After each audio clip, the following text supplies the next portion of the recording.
अस्सलाम वालेकुम। हम चौधरी शाहद। हम जो है वो इंटरव्यू के हवाले से जो है वो नेक्स्ट सेशन आज हम करने जा रहे हैं, जिसमें हम आज सिमेट्रिकल और अनसिमेट्रिकल जो फॉल्ट को डिस्कस करेंगे।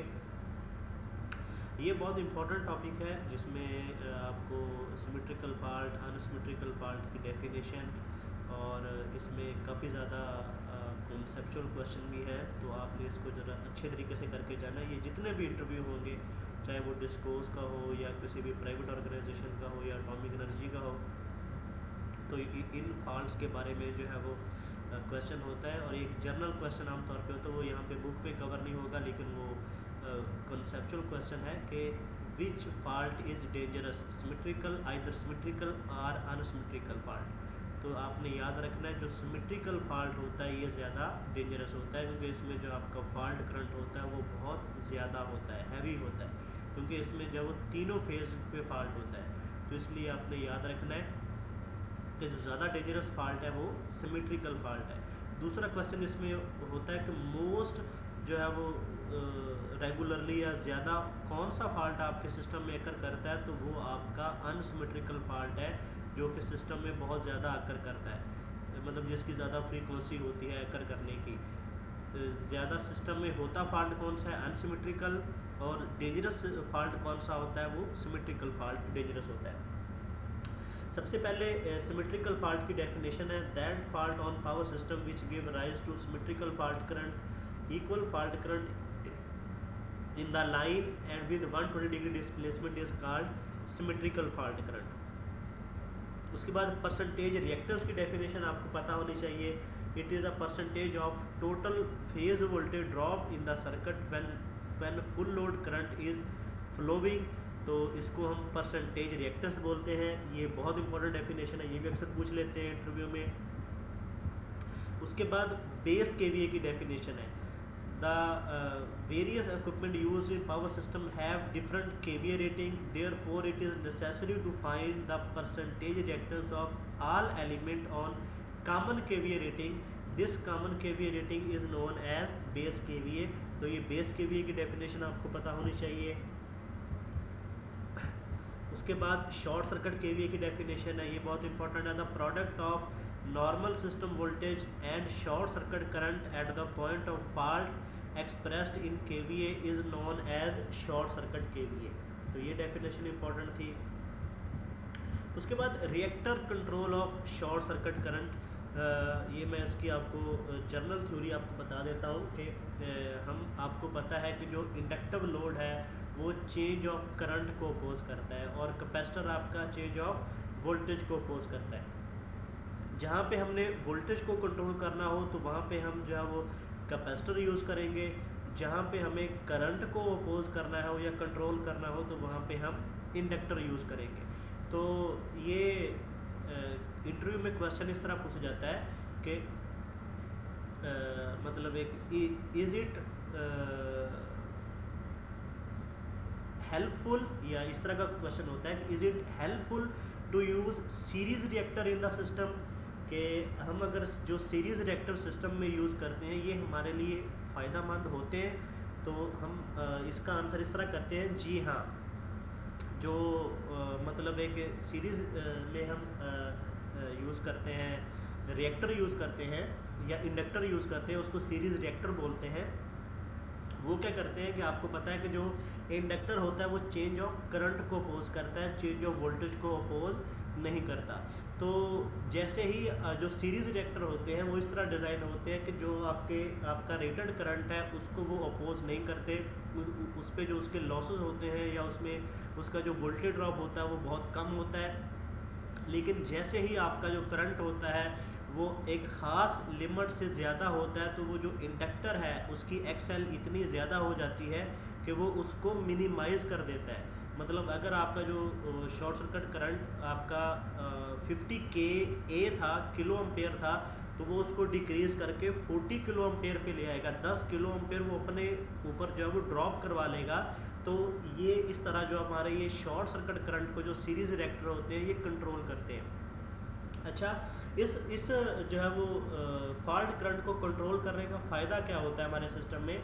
एक तो हमारे सिस्टम जो है वो स्ट्रेस से बच जाता है कि जब जो है इतना हैवी करंट जो है वो आपके सिस्टम में फ्लो करेगा तो आपकी जितने भी इक्विपमेंट हैं वो ओवर हीट होंगे, आपका कंडक्टर ओवर हीट होगा, और जहाँ पे लूज़ होगा वहाँ पे जो है वो स्पार्किंग की वजह से जो आपका कंडक्टर है वो टूट सकता है। एक ये फ़ायदा होता है। दूसरा ये होता है कि जब हम सीरीज़ रिएक्टर यूज़ करते हैं, जो जितने भी हमारे फ्यूज़ हैं या हमारे सर्किट ब्रेकर हैं, हमारे CTPT हैं, तो हमें वो भी जो है वो कम कैपेसिटी के लगाने पड़ते हैं। मतलब अगर हमारे सिस्टम का जो फॉल्ट करंट था वो 50K था और हमने उसको सीरीज़ रिएक्टर लगा के उसको 35K तक ले आए, तो हम इसका मतलब है कि अब हम जो सर्किट ब्रेकर यूज़ करेंगे वो 35K किलो एम्पेयर का करेंगे, 50 किलो एम्पेयर का नहीं करेंगे, क्योंकि जो ऊपर वाले 15 किलो एम्पेयर है वो हमारा जो सीरीज़ रिएक्टर है उसको लिमिट कर देगा।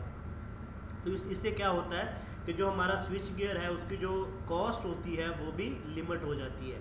चले, तो ये था इसकी जर्नल थ्योरी। तो हम इसको डिस्कस कर लेते हैं। In order to limit the short circuit current to a value which the circuit breaker can handle, additional reactance is known as reactor are connected in series with the system at suitable point। तो हम जो है वो system के suitable point पे series में जो है वो रिएक्टर्स यूज़ करते हैं, जिनको हम जो है वो सीरीज़ रिएक्टर यूज़ करते हैं। ये आपने याद रखना है कि ये जो रिएक्टर होते हैं ये सीरीज़ में यूज़ करते हैं, और जो हम पैरेलल में कैपेसिटर और पैरेलल में इंडक्टर यूज़ करते हैं वो कंपनसेशन के लिए होते हैं, मतलब वो रिएक्टिव पावर को कंट्रोल करने के लिए होते हैं। और जो सीरीज़ रिएक्टर होते हैं ये आपके शॉर्ट सर्किट करंट को जो कंट्रोल करने के लिए होते हैं।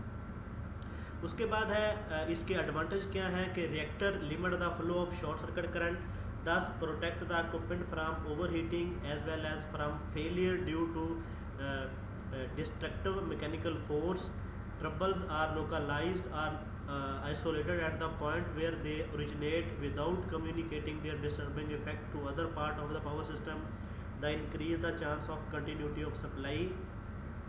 उसके बाद तीसरा है they permit the installation of circuit breaker of lower rating. जब लोअर रेटिंग में हम सर्किट ब्रेकर यूज़ करेंगे तो हमारी जो कॉस्ट है वो भी कम हो जाएगी। अच्छा, इनकी जो लोकेशन है वो 3 तरह की लोकेशन यूज़ करते हैं। सीरीज़ विद द जनरेटर, अगर हमने जनरेटर का जो शॉर्ट सर्किट करंट है, फॉल्ट करंट है, वो कंट्रोल करना है तो हम उसको जनरेटर के सीरीज़ में लगा देंगे।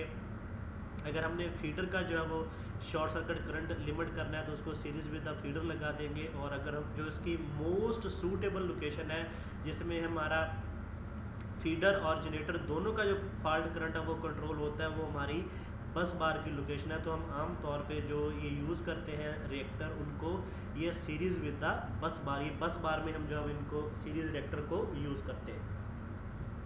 तो इस तरह जो आपका बस बार का जो फॉल्ट करंट है लेवल है उसको हम जो है वो मिनिमाइज कर सकते हैं। अब जो है वो अनसिमेट्रिकल फॉल्ट की जो है वो डेफिनेशन है, these fault on power system which give rise to unsymmetrical fault current, unequal fault current in the lines and unequal displacement is known as unsymmetrical fault. ये अनसिमेट्रिकल फॉल्ट की definition है।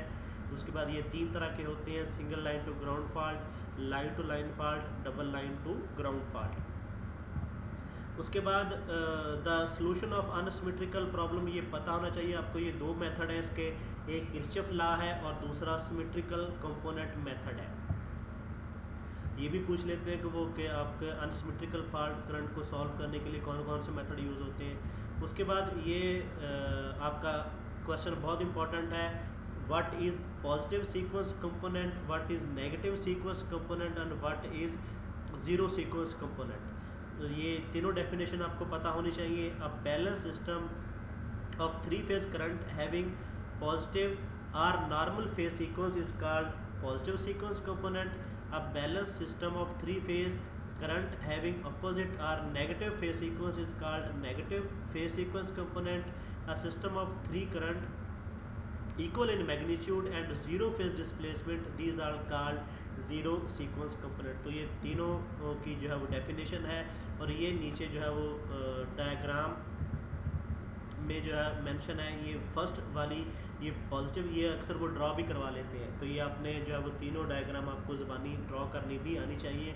ये positive sequence की है, ये दूसरी negative sequence की है, और तीसरी जो है वो ये ज़ीरो सीक्वेंस या कंपोनेंट की जो है वो डायग्राम है। तो ये तीनों डायग्राम आपको ड्रॉ करनी भी आनी चाहिए। ये जो पॉजिटिव सीक्वेंस, नेगेटिव सीक्वेंस और ज़ीरो सीक्वेंस कंपोनेंट की जो है वो डायग्राम है। उसके बाद ऑपरेटर ए है, ये लास्ट इंटरव्यू में क्वेश्चन हो रहा था कि what is a symmetrical component.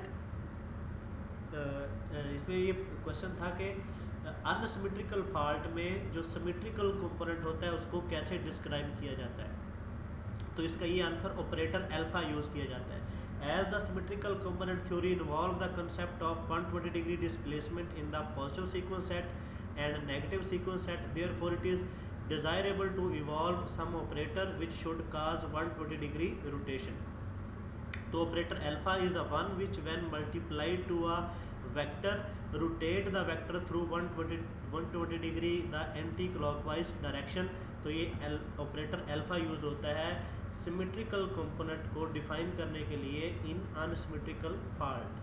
तो ये आपने याद रखना है, ये क्वेश्चन बार बार हो रहा था। उसके बाद सम फैक्ट अबाउट सीक्वेंस करंट है। A balance 3 phase system consist of positive sequence only. जो बैलेंस सिस्टम होता है उसमें सिर्फ पॉजिटिव सीक्वेंस करंट होता है, नेगेटिव और जीरो सीक्वेंस करंट नहीं होता। उसके बाद द प्रेजेंस ऑफ नेगेटिव और zero sequence component in 3 system introduce unsymmetry and is indicative of abnormal condition in the circuit in which these components are found. अगर आपके सिस्टम में fault आ जाए तो उस वक्त आपका नेगेटिव और जीरो सीक्वेंस कंपोनेंट जो आपका करंट का होता है तो ये इंडिकेट क्या करता है कि आपके सिस्टम में कोई अबनॉर्मल कंडीशन है। The vector sum of positive and negative sequence current of unbalance 3 phase system is zero.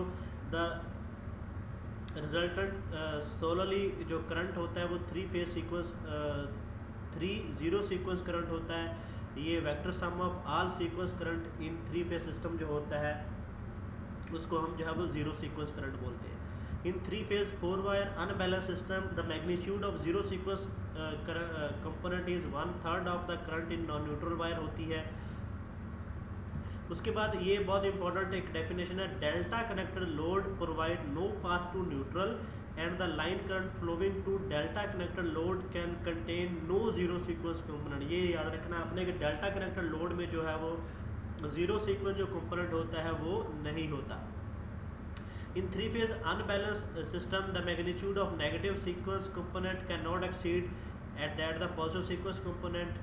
उसके बाद the current of a single phase load drawn from 3 phase system comprise equal positive negative and zero sequence. अगर आपने single phase load लगाया है 3 phase system में तो उसमें positive negative और जीरो सीक्वेंस जो कंपोनेंट होंगे वो इक्वल होंगे।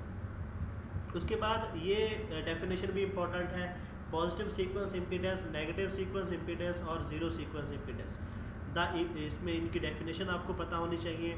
इसकी जो है वो नेक्स्ट थ्योरी डिस्कस करने की ज़रूरत नहीं है, बस डेफिनेशन तक ये इम्पोर्टेंट है कि the impedance offered by equipment or circuit to positive sequence current is called positive sequence impedance. ठीक है।